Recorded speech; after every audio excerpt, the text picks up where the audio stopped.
Hey, it's NPR's Book of the Day. I'm Andrew Limbong. A couple weeks back in the Book of the Day newsletter, which you should subscribe to, by the way, it's a fun time over there, I wrote a post about how mystery, crime, and thriller books are super popular, particularly among women. And I got a huge chunk of readers emailing me back saying, listen, I love mystery books and not crime and thriller novels. Or I don't care for thrillers, but what I do love are golden age mystery novels. So first off, my bad. Maybe mysteries shouldn't be grouped in with thrillers. Secondly, for all of you golden age mystery lovers, today's episode is for you. It's an interview between NPR's Ayesha Rascoe and author Louise Hegarty, whose new novel, Fair Play, is very much in this tradition. That's ahead. This message comes from Charles Schwab. When it comes to managing your wealth, Schwab gives you more choices, like full-service wealth management and advice when you need it. You can also invest on your own and trade on Thinkorswim. Visit schwab.com to learn more. Support for NPR and the following message come from Betterment, the automated investing and savings app. CEO Sarah Levy shares why they provide tools and technology for retail investors, small businesses, and independent investment advisors.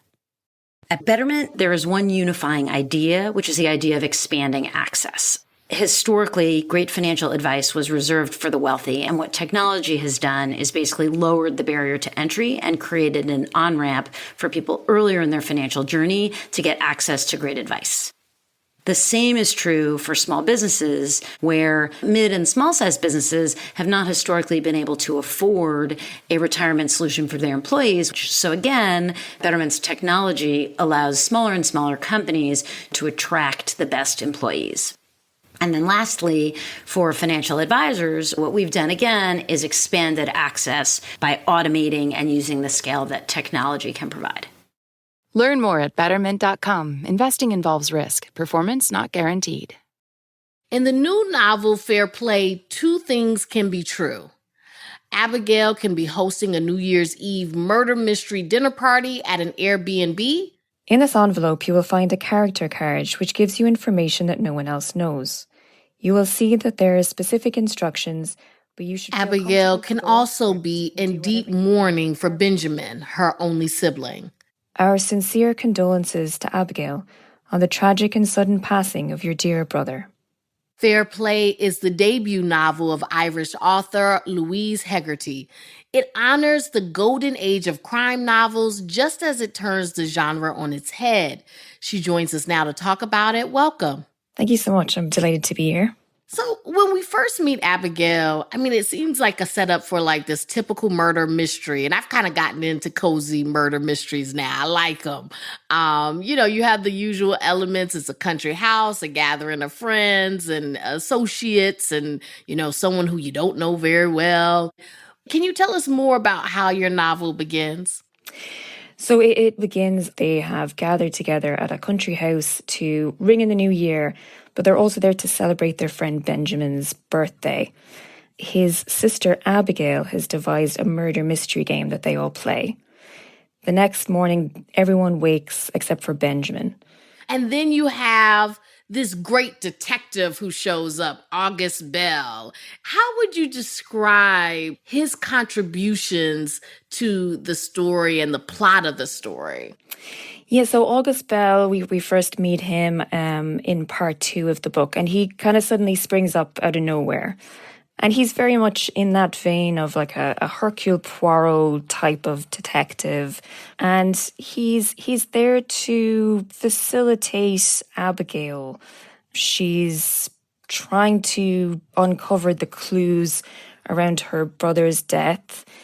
And it's also about providing her with kind of a comforting pathway through that and a comforting narrative that she's familiar with because she's a big fan of detective novels.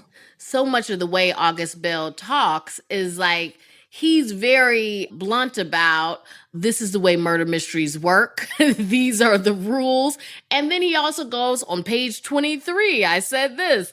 I'm not going to get to this to chapter 22. Like it's meta, right? Like what made you decide to put together the book in that way and to wink at the audience that way?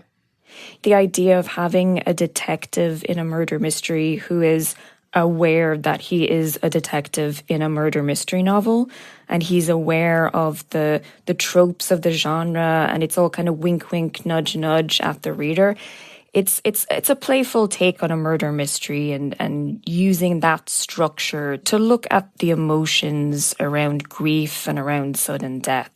I suppose I was thinking a lot about those original Golden Age detective novels. I mean, that period between the wars where people were coming out of the First World War, dealing with a huge amount of trauma, who were grieving and looking for familiar narratives as a comfort. And so ultimately, that is what Abigail is doing. It's a lot going on because you have like the murder mystery of like who killed Abigail's brother Benjamin. And then you also have the mystery of like Abigail's brain, like the story that she's telling herself. I wanted you to read this part where she's thinking about her last Christmas with her brother, which is just a few days before his death. Benjamin came over to my house on Christmas Eve and left on Stephen's Day. We had breakfast on Christmas Day morning and unwrapped presents. We went for a walk before lunch. During the meal, we took a call from our aunt. It was a normal Christmas. Benjamin was in a good mood. And then over the next few pages, Abigail keeps repeating and then striking through and repeating and adding details and subtracting details. And she's replaying it over and over in her mind, trying to make sense of it. Where did you get this idea from? Has this happened to you? You know, well, I think we've probably all lost somebody and we've all grieved. And it is that kind of normal thing that you do, that you look back at the last time you saw them or kind of recent visits with them, and you start examining everything that they did. Suddenly becomes a very important thing. You start looking for clues as to what was going on for them or what was happening. Abigail, she's kind of stuck in examining this last Christmas with her brother in minute detail, hoping that she'll remember something where everything that happened after that will suddenly make sense. Yeah, it's interesting because murder mysteries, you're often not dealing with the grief of the murder or the pain of the murder. It's just like it's a puzzle to be solved. This book kind of forces you to deal with that other hard part. Yeah, absolutely. I mean, I'm a big fan of those detective novels myself, and the characters in them, you know, people are dropping dead all around them and they don't really seem that pushed. You know, there's not a huge amount of grieving for people who died. And from the reader's point as well, like, I'm never that upset when someone dies in a murder mystery because that's the point of them. Yeah. And I mean, there is that kind of puzzle to be solved. And they're a form of escapism as well. It makes me wonder, like, are fair play mysteries kind of like the horror stories that I like, a way to consider mortality in a safe way and a fun way, because there are rules like you can't have supernatural happenings. It can't just be an accident. Yeah, absolutely. Yeah, I agree with that. I mean, I think death is kind of the one thing. I mean, we will never figure out that mystery. And as people, what we do is assign narratives and stories to our lives in order to make sense of them. I think the idea of trying to make sense of death is such a large part of human existence. That's Louise Hegarty. Her debut novel is Fair Play. Thank you so much for talking with us today. Oh, thank you so much.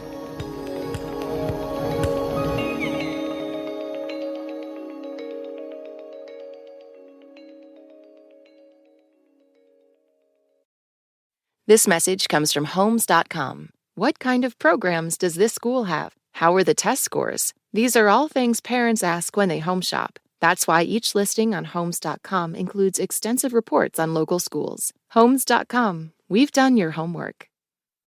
This message comes from Warby Parker. What makes a great pair of glasses? At Warby Parker, it's all the invisible extras without the extra cost, like free adjustments for life. Find your pair at warbyparker.com or visit one of their hundreds of stores around the country. This message comes from Mint Mobile. Mint Mobile took what's wrong with wireless and made it right. They offer premium wireless plans for less, and all plans include high-speed data, unlimited talk and text, and nationwide coverage. See for yourself at mintmobile.com/switch.